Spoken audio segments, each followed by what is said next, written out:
중국 언론들이 한국과 미국을 상대로 글로벌 공급망에서의 중국의 지위를 더 분명히 인식해야 한다고 주장했습니다. 우리의 요소수 대란을 보도하면서 중국에 대항하면 해를 입을 것이라고 했습니다.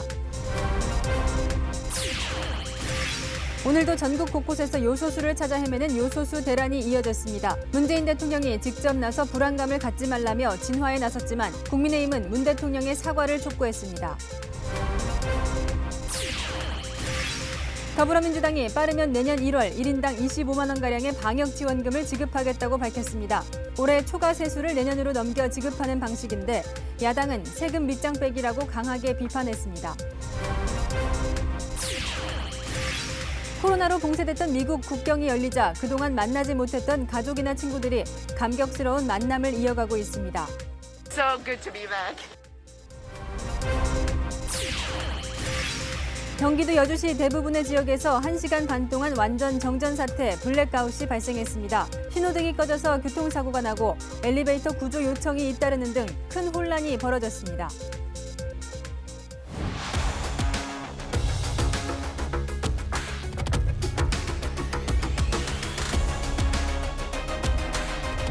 뉴스의 김정민입니다. 미국은 반도체로 압박하고 중국은 요소수로 압박하고 그 사이에서 우리나라가 샌드위치 신세가 되고 있습니다.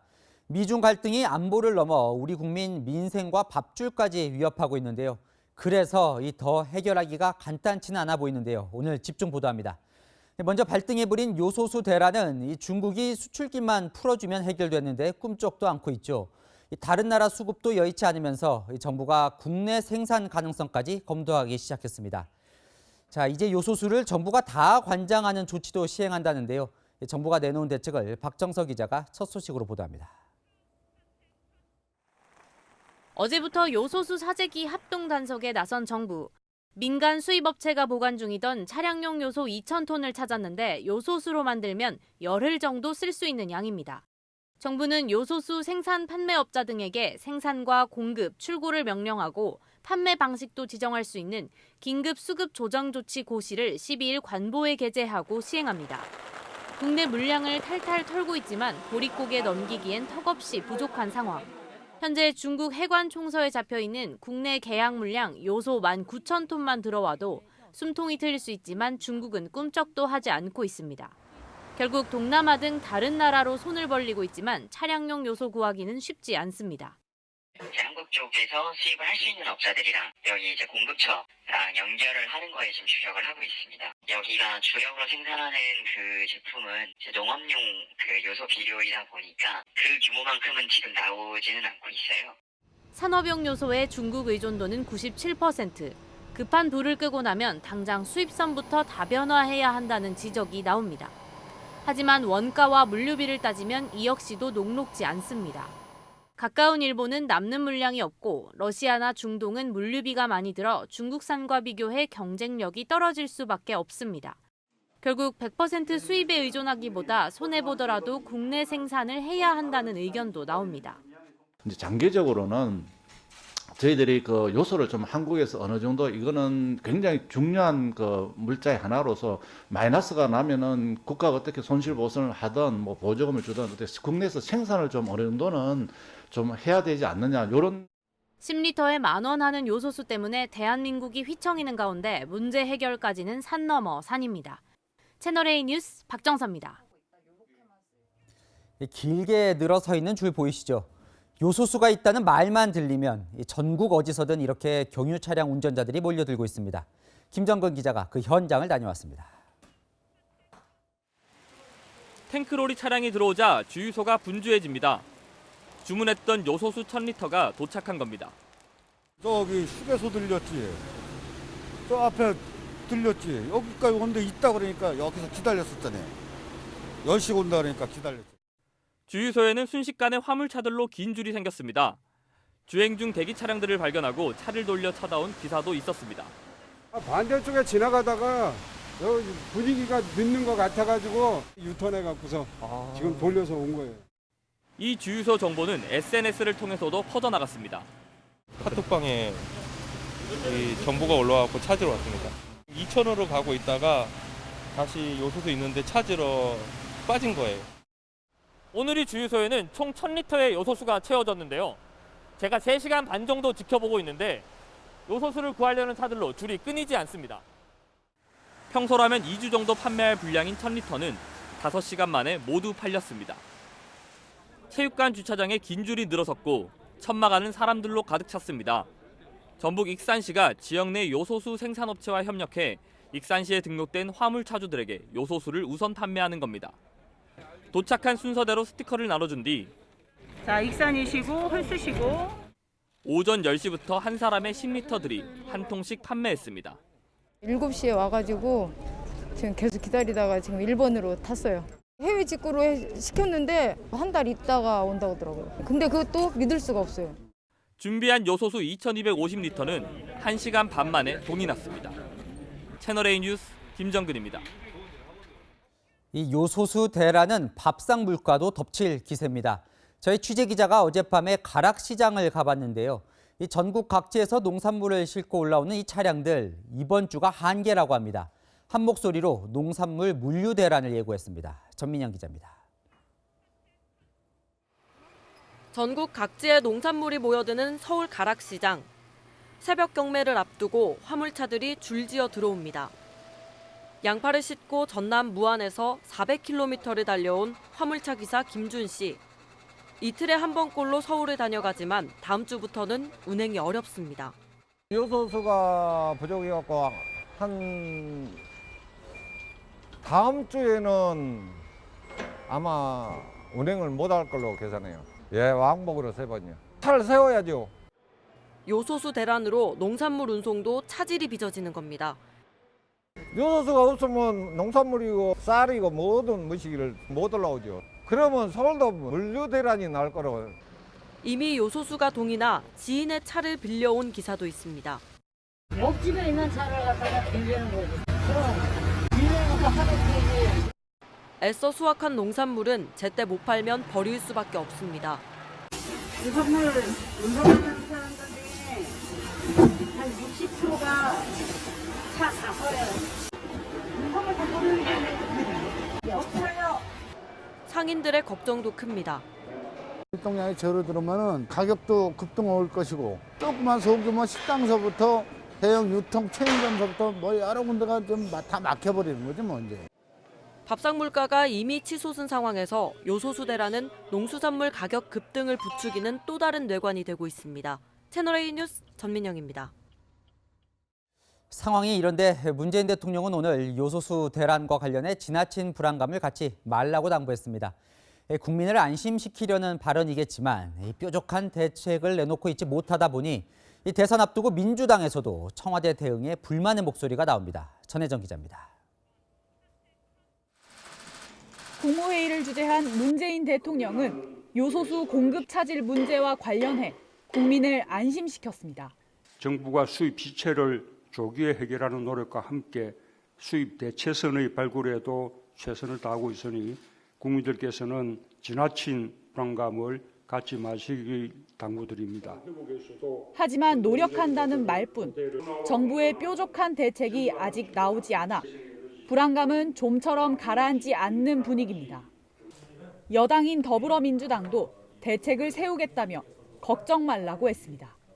제2의 요소수 사태가 일어나지 않도록 외교와 경제의 투트랙 대응 체계를 통한 근본적인 대책을 세우겠습니다. 민주당 핵심 관계자는 최악의 경우 화물운송업계에 대한 지원금 지급까지 고려해야 한다고 했습니다. 하지만 내년 대선을 앞두고 이번 일로 민심이 떠나갈 수 있다는 우려가 민주당 내에서 나옵니다.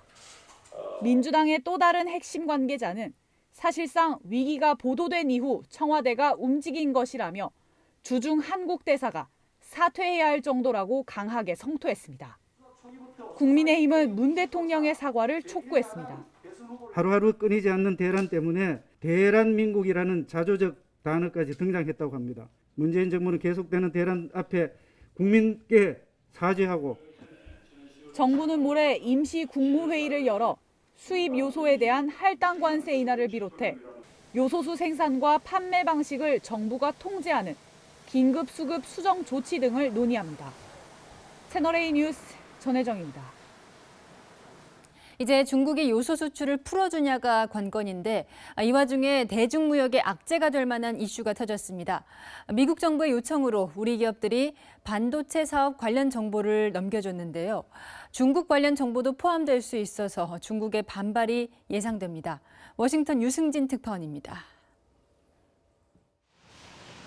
팬데믹 이후 공급 부족 사태가 빚어진 전 세계 자동차 시장.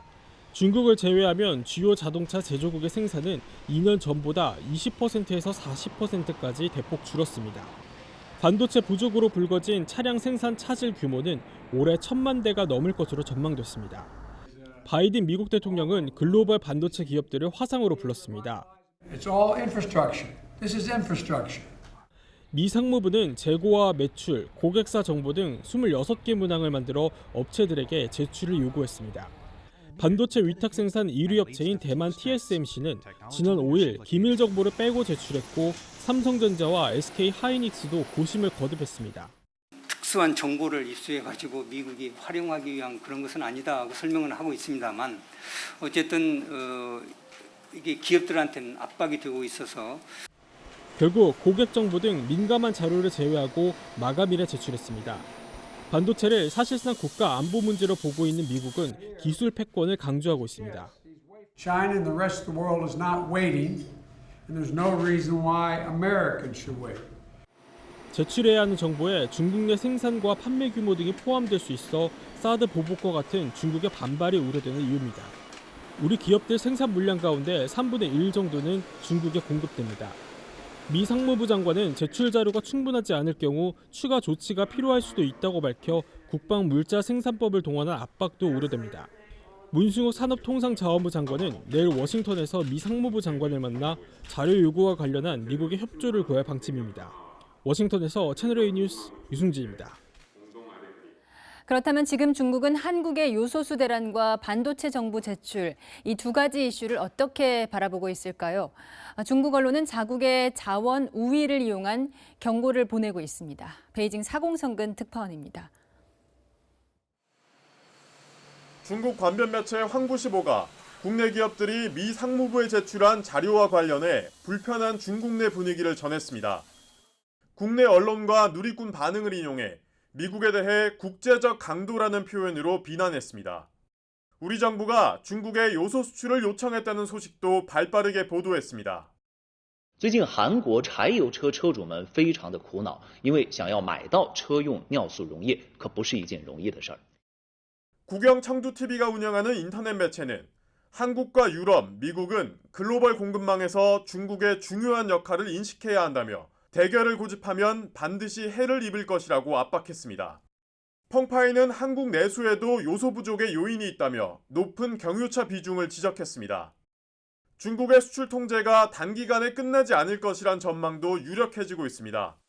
수출 통제로 중국 내 요소 가격이 급락하기 시작했고 요소 생산도 줄고 있다는 보도가 나왔습니다. 토류 같은 부분 또는 2차 전지에 많이 필요한 켈이나 이런 부분들은 자신들이 전략 무기화하려는 의지도 분명히 있을 거고요. 미중 패권 경쟁 속에 우리나라는 안보에 이어 경제까지 선택을 강요받고 있습니다. 베이징에서 채널A 뉴스 사공성근입니다. 이제 120일 앞으로 다가온 대선, 국민 한 명 한 명의 지지가 소중한 후보들에겐 하루 1시간이 아쉬운데요. 민주당 이재명 후보가 오늘 모든 일정을 취소했습니다. 부인인 김혜경 씨가 구토와 현기증이 동반된 낙상 사고로 새벽에 응급실에 실려갔는데요. 하루라도 부인을 간병하고 싶다며 이 후보 내일부터 일정을 소화하겠다고 밝혔습니다. 최수연 기자입니다. 이재명 더불어민주당 대선 후보가 오늘 오전 가상화폐에 투자하는 청년들과의 간담회를 1시간 앞두고 갑자기 일정 취소를 알렸습니다. 민주당은 김혜경 씨가 오늘 새벽 낙상 사고로 경기도 모처에 입원했다며 부득이 이 후보의 일정을 모두 취소했다고 밝혔습니다. 대선 후보가 부인의 부상을 이유로 전체 일정을 취소한 건 드문 일입니다. 이재명 후보는 SNS에 아내에게 늘 미안한 마음이다. 대선 후보이기 전에 한 사람의 남편이고 싶다면서 일정 취소에 대해 양해를 구했습니다. 조폭도 가족은 안 건든다 그런 얘기 있잖아요. 그렇죠. 근데 제 아내가 이제 끊임없이 공격 대상이 되는 거잖아요. 이재명 후보 측 핵심 관계자는 자택에서 넘어졌는데 위중한 상황은 아니라며 과로와 스트레스가 겹친 것 같다고 말했습니다. 또 다른 관계자는 부인이 누구보다 열심히 했는데 갑자기 쓰러져 얼마나 놀랐겠냐며 분위기를 전했습니다.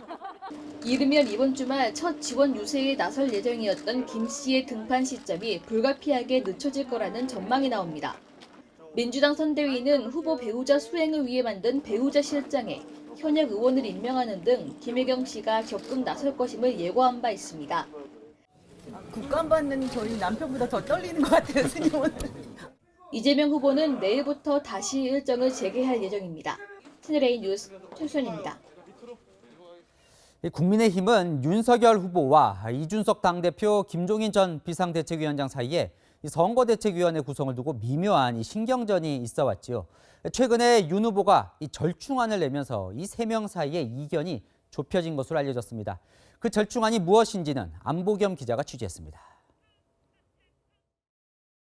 국민의힘 선거대책위원회 구성을 두고 윤석열 후보와 김종인 전 비대위원장의 생각은 미묘하게 달랐습니다. 캠프에 모이는 사람들을 가리켜서 자리 사냥꾼이라고 이렇게 얘기를 하는데 그런 사람들을 갖다가 제대로 잘 선별을 하지 못하면은 사실은 이 후보 당선에도 문제가 있을 뿐 아니라 한 분 한 분 정말 빠짐없이 함께 우리가 대장정을 이제 시작을 하기를 부탁드리겠습니다. 특히 캠프 공동선대위원장을 맡았던 주호영 의원 등 캠프 내 전현직 의원들의 거취를 두고 이견을 보였는데 최근 윤 후보의 절충안으로 이견을 좁힌 걸로 알려졌습니다. 절충안은 이들을 선대위원장 등 주요 보직이 아닌 지역 직책에 배치하는 방안입니다. 김종인 전 위원장이 탐탁치 않아 하는 중진들의 권한을 최소화하되 선대위에는 포함시켜 함께 가는 겁니다. 윤 후보는 채널A에 어제 의원들을 만난 자리에서 모든 의원이 선대위에 참여해달라고 부탁했다고 밝혔습니다. 당 일각에서 김 전 위원장이 캠프 내 특정 중진 의원을 배제하길 원한다는 말이 나오는 것에 대해서도 김 전 위원장이 그런 말을 하지 않은 걸로 안다고 일축했습니다.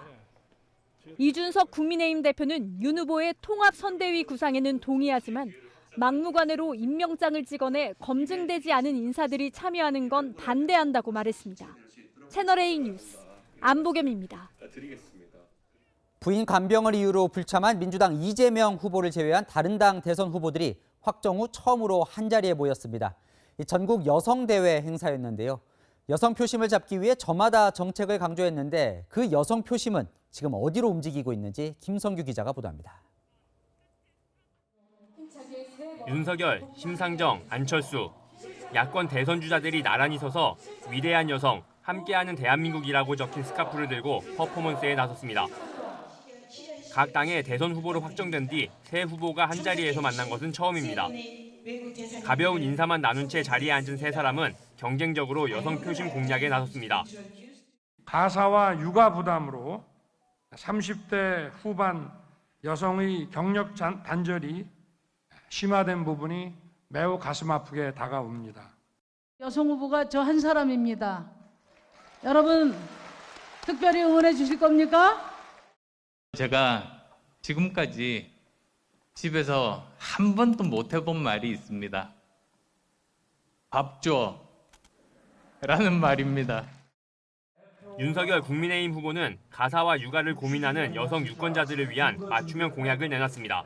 부모 각각 1년 6개월 총 3년으로 육아 휴직을 확대하고 긴급 보육에 필요한 돌봄 서비스도 대폭 확대하겠습니다. 심상정 정의당 후보와 안철수 국민의당 후보는 여야를 싸잡아 공격하거나 차별화된 전략으로 공략했습니다. 정권 연장이 되든 정권 교체가 되든 성추행 교대가 되는 일은 무슨 일이 있어도 막아야 합니다. 특정 성이 40% 이하 비율이 되지 않도록 성평등 내각을 내실 있게 구성할 것입니다.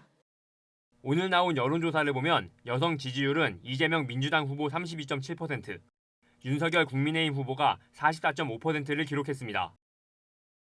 대선 지지율에서는 윤석열 후보가 이재명 후보를 오차범위 밖에서 앞서는 것으로 나타났습니다. 당초 참석 예정이던 이재명 후보는 부인 김혜경 씨 간병으로 불참했습니다. 채널A 뉴스 김성규입니다. 민주당이 빠르면 내년 1월 전 국민 재난지원금을 지급하기로 했습니다. 방역 물품을 사는 데 쓰라며 이름을 방역지원금으로 바꿨는데요. 정부가 올해는 지급이 힘들다고 하자 올해 추가 세수를 내년에 걷어서 지급하기로 했습니다. 그러자 야당은 신개념 밑장 빼기 세금 깡이라고 비판했습니다. 이현수 기자입니다. 민주당이 이재명 대선 후보가 요구한 전 국민 추가 재난지원금을 지급하기로 했습니다. 이름을 위드 코로나 방역지원금으로 바꿔 내년 예산안에 반영하고 이르면 내년 1월 지급한다는 계획입니다. 방역지원금은 내년 예산에 반영하여 내년 1월, 내년 그 회계년도가 시작되면 최대한 빨리 국민들에게 지급이 되어서 방역 물품 구입과 그리고 일상 회복을 지원하게 될 것입니다. 전 국민 지원금 추가 지급에 대한 비판 여론이 높자 마스크 구매 등 방역 지출을 지원한다는 명분을 내세운 것으로 보입니다. 의료금도 소비 진작도 아닙니다. 일상 회복의 길로 가기 위해 꼭 필요한 방역 물품 구입비 지원하는 문자 그대로의 방역을 위한 지원금입니다. 민주당은 1인당 20에서 25만 원 정도 지급이 가능할 것으로 보고 있습니다. 이번 달과 다음 달 거둘 세금 중 일부를 내년으로 납부 유예시켜 내년 예산으로 만든 뒤 이 예산에서 충당하겠다는 겁니다. 초과 세수는 국가재정법상 일부를 지방교부세 등으로 우선 사용해야 하지만 납부를 미뤄 내년에 거두면 내년 세입으로 잡혀 온전히 사용할 수 있기 때문입니다.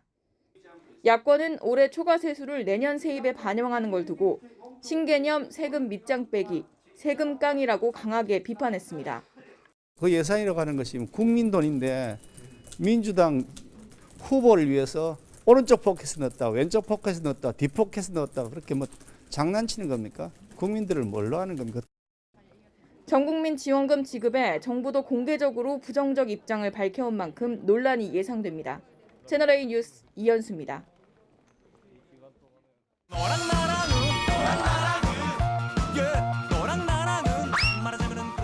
여랑야랑 정치부 김민지 기자 나와 있습니다. 첫 번째 주제 보겠습니다.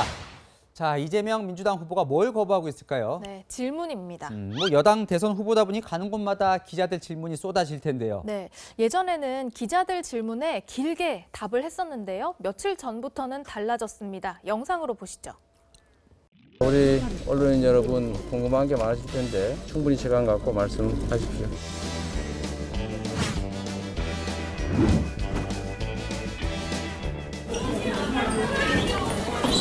그동안 2030 세대 만나면서 좀 어떤 느낌 드셨는지.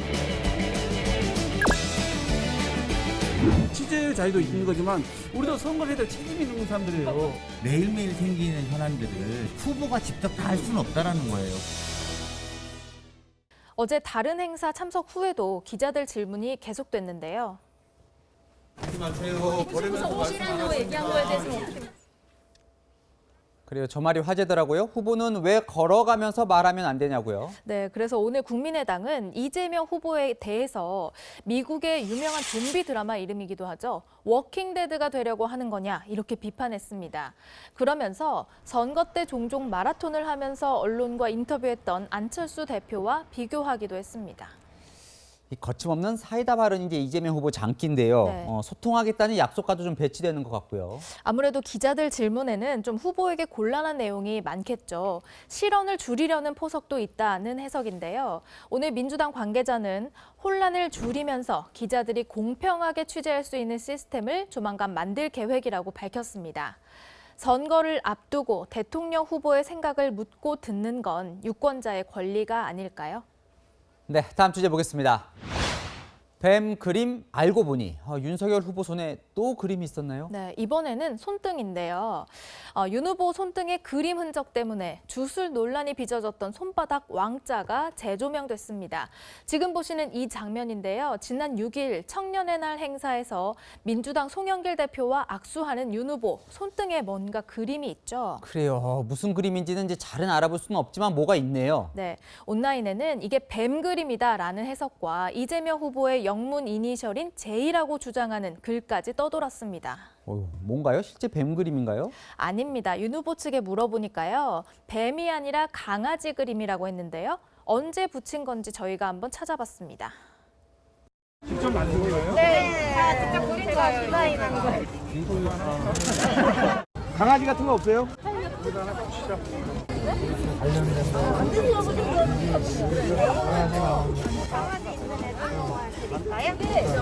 좀 세게 눌러도 될까요? 아, 세게? 네.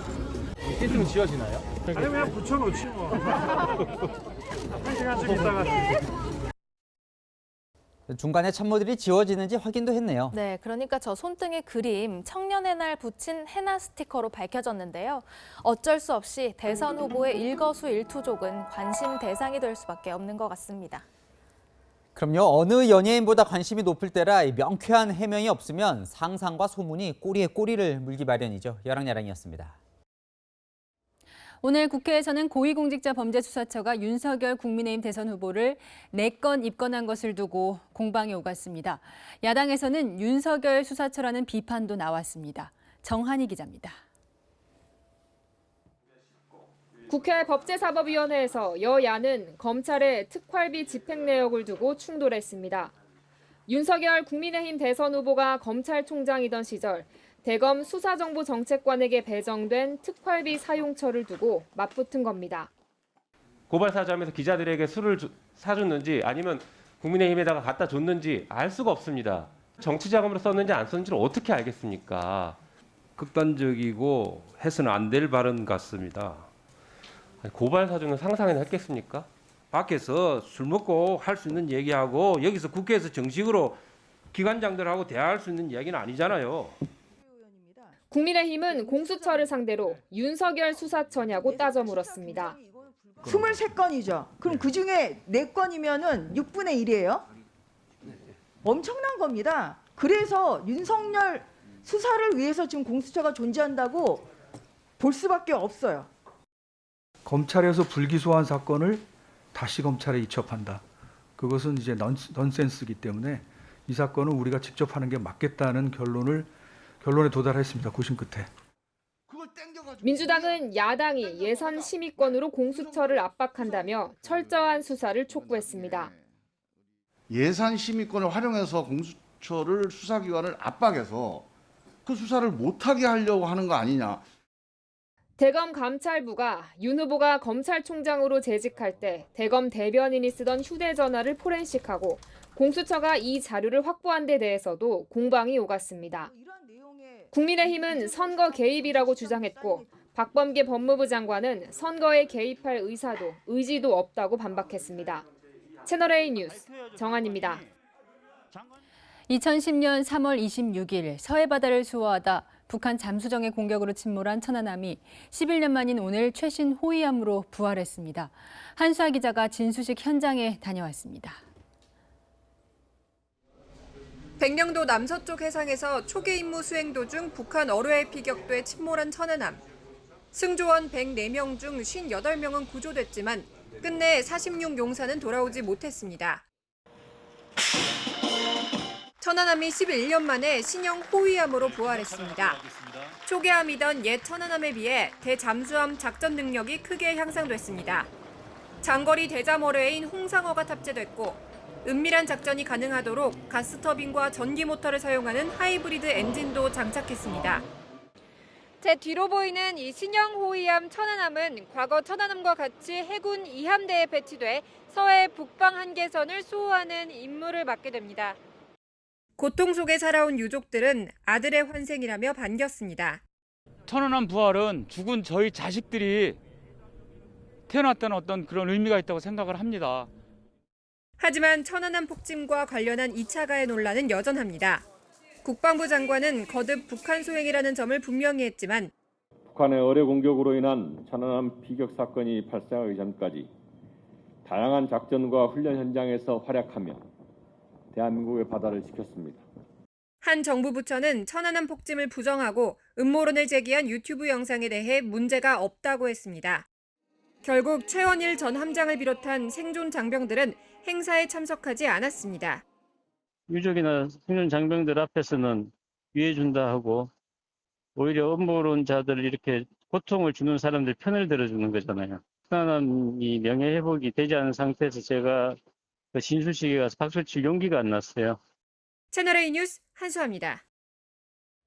단계적 일상 회복 이후 확진자가 늘면서 일선병원 코로나 병동의 부담이 가중되는 상황이죠. 경기도에 있는 종합병원 코로나 병동에서 응급구조사에게 무면허 의료 행위를 시키려 했다는 의혹이 제기됐습니다.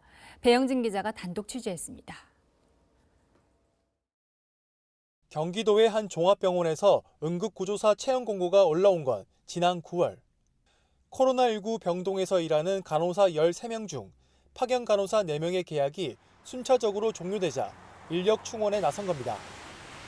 그런데 새로 채용하는 응급구조사에게 약물 투여 같은 의료 행위를 시키려 했다는 주장이 제기됐습니다.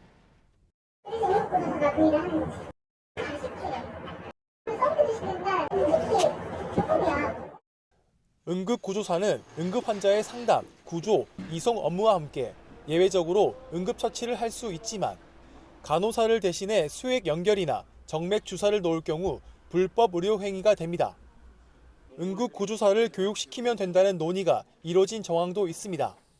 아이보이는 이게 보면 약간 좀 연습하고 시켜볼 수 있겠는데 서브팀 누구한테 연습을 간호부랑 얘기를 해서 가르쳐서 시키든가 해야지. 응급구조사의 의료 행위를 의무 기록에 남길 수 없는 상황에서 어떻게 하면 좋을지 구체적 논의도 있었다는 겁니다. 팀은 뭐 기록대로 다 시켜라, 뭐 가입자 입력하는 것도 시켜라, 뭐 체험도 시켜라 했는데 병원 업계에선 인건비 때문에 이런 일이 생긴 것으로 보고 있습니다. 코로나 병동 파견 간호사 급여는 정부가 70%, 병원이 30%를 지급하는 구조입니다. 하지만 인력난이 심해지자 정부의 지원 없이도 저임금으로 채용 가능한 계약직 응급구조사를 선호하게 됐다는 겁니다. 해당 병원 측은 채널A의 해명 요구에 응급구조사를 채용해 교육하는 과정에서 병원 관계자가 주사 등 여러 업무를 보여준 건 맞지만 간호사 업무를 하라고 지시한 적은 없다고 밝혔습니다. 또 간호사들에게 응급구조사 주사 교육 등을 지시한 적도 없다고 강조했습니다. 채널A 뉴스 배영진입니다. 네, 코로나로 봉쇄됐던 국경이 열리며 꿈에 그리던 가족과 연인을 만나는 감동적인 장면이 속속 공개되고 있습니다. 코로나 이전으로 돌아간 미국 공항의 모습, 서채리 기자가 보여드립니다. 두 남녀가 만나자마자 입을 맞추고 포옹합니다. 네덜란드에서 날아온 약혼자가 인터뷰를 하는 내내 여성은 눈을 떼지 못합니다. Really happy that U.S. Customs is opening, and really happy that we can be together and build our lives together. 어머니를 맞은 아들은 1년 전 약속을 떠올립니다. We're supposed to go to Disney World in 2020 this summer. So that was the last time that, we had to cancel that, obviously. 코로나가 심했던 인도에서 온 여자친구를 만난 남성도 들뜬 마음을 감추지 못합니다. Because of pandemic, all the flights from India were restricted. Because of travel restriction, I could not see her. But finally, she made it here, and we'll have a good time. 그리운 사람들이 찾아온 공항에는 설레임이 가득합니다. It has been like 2 years. My friend, my fiance is here. It's I feel joy. Seriously, it's so good to be back. 730일 만에 만난 자매는 눈물을 훔쳤고 공항에 마중 나온 가이드는 여행객들에게 와플을 건네며 기쁜 마음을 전합니다. I'm a tour guide specialized in the Belgian market, so I make Belgian people happy in New York. 국경을 넘어 미국으로 입국하려는 차량 행렬도 이어졌습니다. De no poder visitar a nuestras familias acá en Estados Unidos y pues por eso ahorita que ya se abrió pues ven a darles una vuelta a mis tías. 코로나가 빼앗아간 일상이 오랜만에 제자리를 찾았습니다. 채널A 뉴스 서채리입니다. 오늘 경기 여주시에서는 대규모 정전 사태가 일어났습니다. 엘리베이터에 많은 시민들이 갇혔고 코로나 백신을 보관하는 병원에도 비상이 걸렸습니다. 김호영 기자입니다. 관상용 물고기를 파는 상점. 주인이 뜰 채로 물고기를 건져 올립니다. 아직 살아있어 물속에 넣어보지만 균형을 잃고 힘없이 헤엄치다 바닥에 가라앉아 버립니다.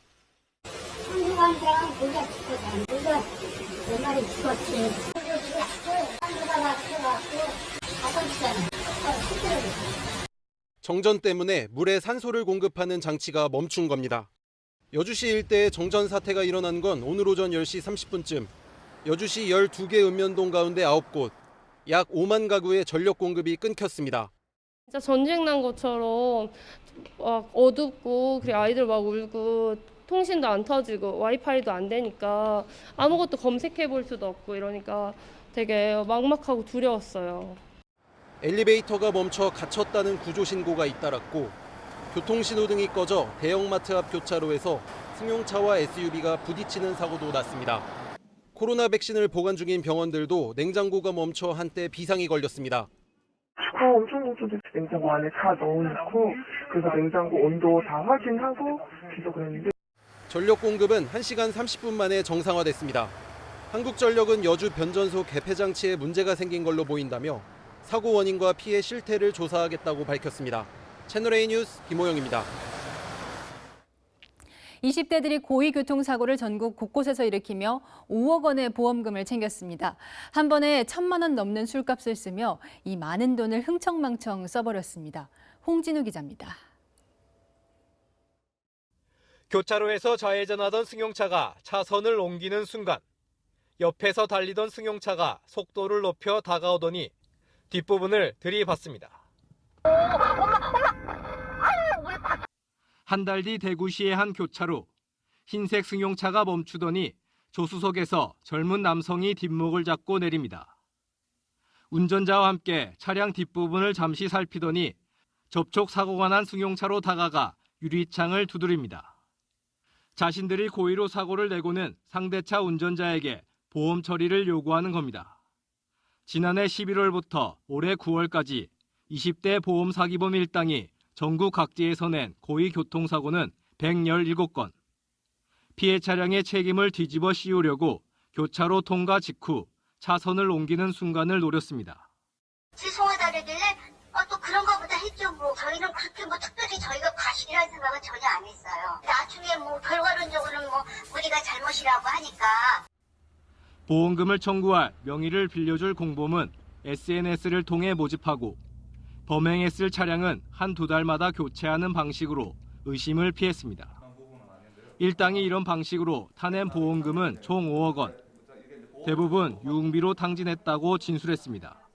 주범들 몇 명이서 올려다니면서 대구 시내 클럽에서 적게는 500~600에서 많게는 한 1,000여만 원까지의 클럽에서 고급 양주 세트를 먹고 20대 주범 2명은 클럽에서 일명 만수르 세트로 통하는 1,000만 원이 넘는 양주 세트를 시키거나 고급 샴페인을 사서 클럽에 온 사람들에게 돌리기도 했습니다. 경찰은 주범 등 4명을 구속해 공범과 함께 검찰에 넘겼습니다. 채널A 뉴스 홍진우입니다. 매일 자는 침대에서 발암물질 라돈이 나왔다 해서 충격을 줬던 라돈 침대 사건 기억하실 겁니다. 사건이 발생한 지 3년이나 지났는데 문제가 된 이 침대와 침구류를 아직도 폐기하지 못하고 있습니다. 어떻게 된 일인지 다시 간다. 우현기 기자가 취재했습니다.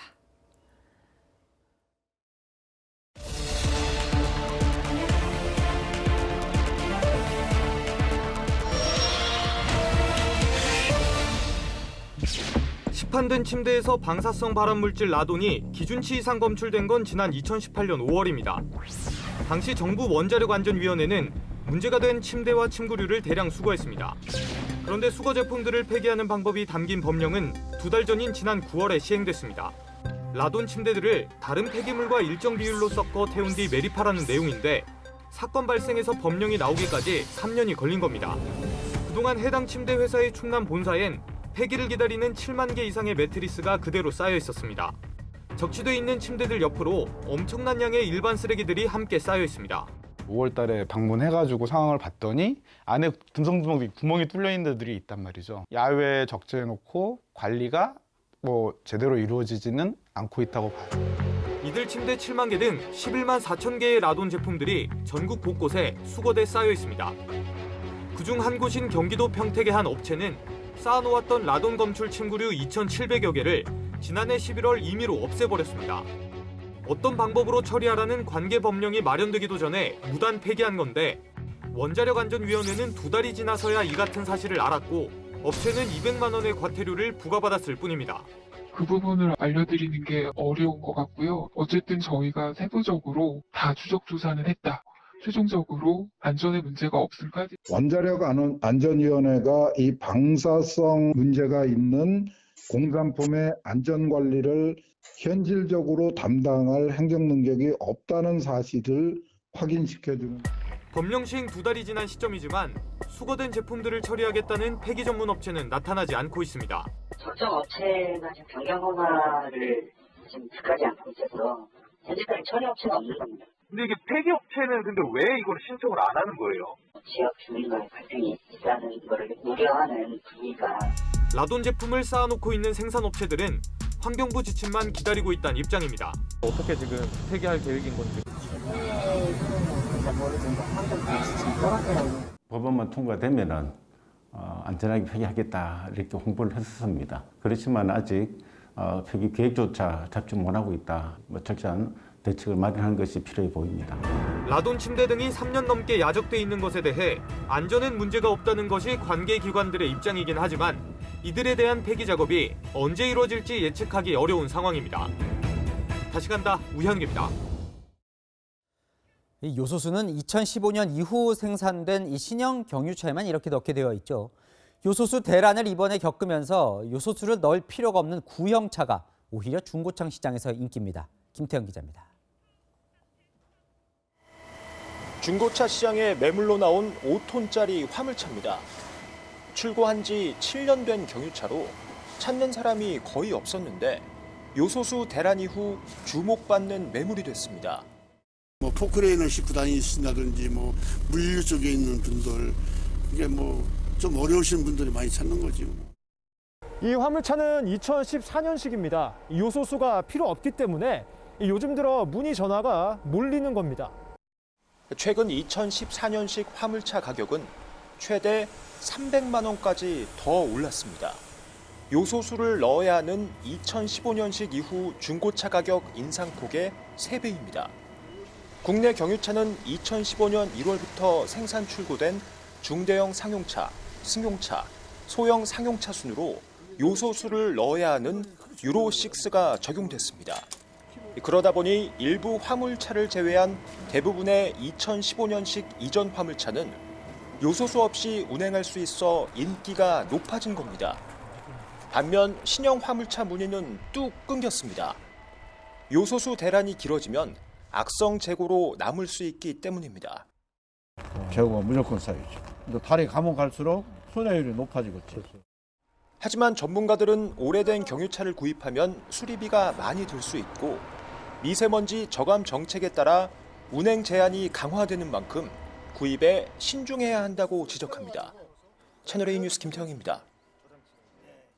이 요소수 대란의 나비 효과는 어디까지일까요? 차량뿐 아니라 산업에도 요소수가 쓰이다 보니 시멘트 업계, 쓰레기 소각장, 이 곳곳이 초비상입니다. 이민준 기자입니다. 서울 시내 최대 규모 쓰레기 소각장인 노원 자원회수시설. 하루 평균 800톤의 쓰레기를 소각합니다. 쓰레기를 소각할 때 나오는 유해가스를 요소수를 사용해 정화하는데 노원 자원회수시설이 한 달 동안 쓰는 요소수가 6,200리터에 이릅니다. 아직 석 달치 사용량이 남아있긴 하지만 요소수 대란이 이어지면 대안을 찾아야 합니다. 정말로 이제 요소수가 만약에 없게 되는 상황이 되면요. 기능이 좀 비슷한가 봐요. 요소수가 없으면 암모니아수로 전환해도 되는데. 문제는 여기서 그치지 않습니다. 서울시의 쓰레기 수거 차량은 대행업체 차량을 포함해 2,200여 대. 이 가운데 50%가 요소수가 필요한데 일부 대행업체들은 비축량이 2, 3주치에 불과해 쓰레기 대란도 우려됩니다.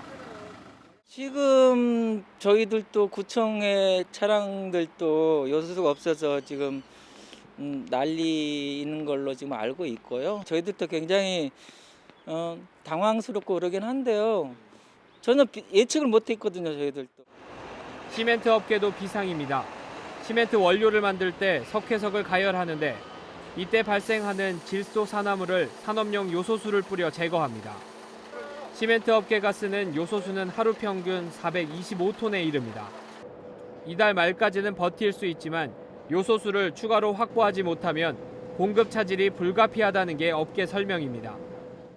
요소수 대란이 해결되지 않으면 시멘트 공급도 5분의 1 수준으로 급감하지 않을까 지금 예상되고 있는 상황이죠. 요소수 대란 속에 시민들의 삶이 전방위로 압박을 받고 있습니다. 채널A 뉴스 이민준입니다.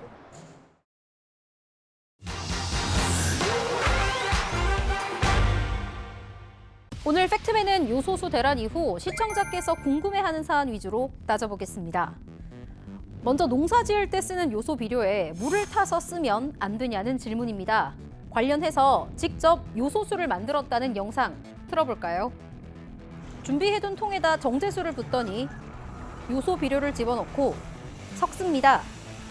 요소수를 다 만들었습니다. 그런데 저는 제 차에 집어넣지는 않습니다. 제가 만들었지만 불안합니다. 이론상으론 정제수 67.5%에 요소 32.5% 비율로 농도를 맞추면 요소수 만들 수 있습니다. 하지만 이렇게 직접 만든 요소수엔 불순물이 들어갈 확률이 높습니다. 불량 요소수는 배기가스 저감 장치 SCR 고장의 원인이 되고 교체비만 600만 원에서 1,000만 원이 들 수 있습니다. 요소수 제조 공장에서 수억 원짜리 현미경과 필터 장비로 일정 기준 이상 불순물이 발견되면 제품을 불량 처리하는 이유기도 합니다. 또 일부 요소 비료엔 발암물질인 포르말데히드가 포함돼 있어서 인체나 대기 환경에 치명적일 수 있습니다. 그럼 사람 소변에도 요소가 들어있으니까 대신 쓰면 안 되냐는 질문도 나옵니다. 이게 가능한지 전문가에게 물어봤습니다. 안 되죠. 소변에 암모니아가 몇 프로 섞였는지 누구도 알 수 없고 위에 불순물들이 어떤 영향을 끼칠지 알 수 없기 때문에 SCR 고장날 우려도 있고요.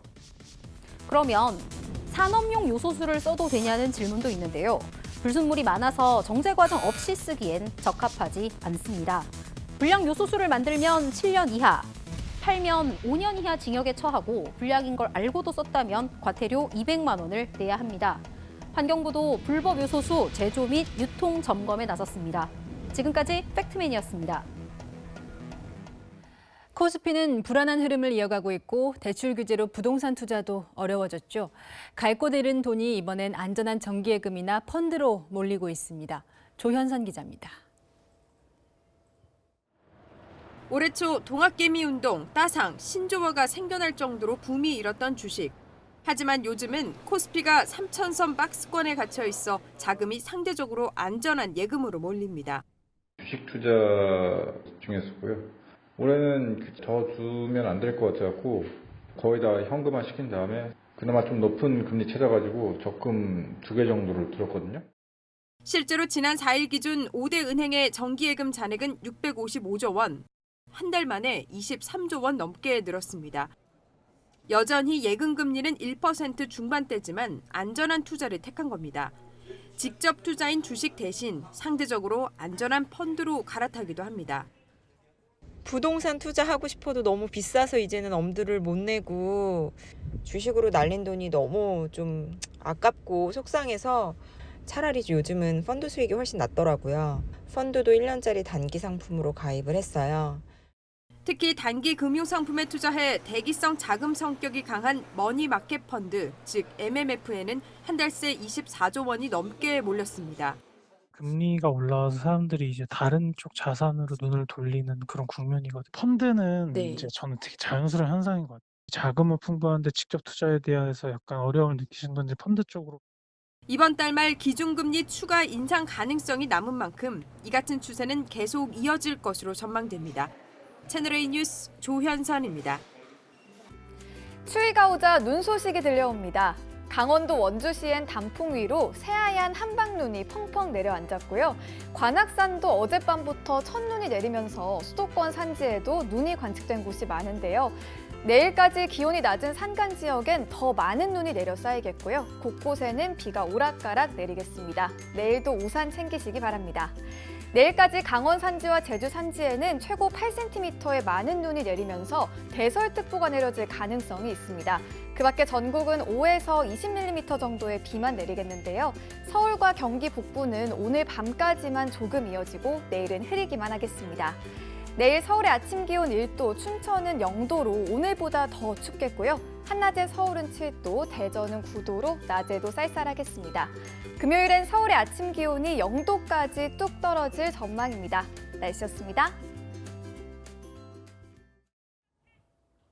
전 국민에게 지급을 약속한 추경에 대해 100만 원씩 준다는 것은 저는 소비진적 효과도 없고. 지난해 총선 최대 이슈는 전국민 지원금이었습니다. 코로나 초기에 마음도 지갑도 얼어붙었던 국민들에게 꽤 큰 호응을 얻었죠. 그런데 19개월이 지난 이번 대선에서도 여야 후보는 또 지원금이나 보상금이라는 이름의 공약을 가장 먼저 들고 나왔습니다. 그 사이 국민들의 아픈 곳이 달라졌지요. 세계적으로 경기가 좀 풀리면서 물가와 대출 금리가 치솟고 있고요. 원자재와 에너지 부족으로 반도체와 요소수 대란이 벌어지고 있습니다. 국민이 가려운 곳을 긁어주는 게 정치인데 가장 쉽고 생색낼 수 있는 돈 풀기에만 집착하는 건 아닌지 걱정이 됩니다. 오늘의 한마디는 민생엔 돈밖에 없나요로 하겠습니다. 오늘 뉴스 여기까지입니다. 내일도 뉴스입니다.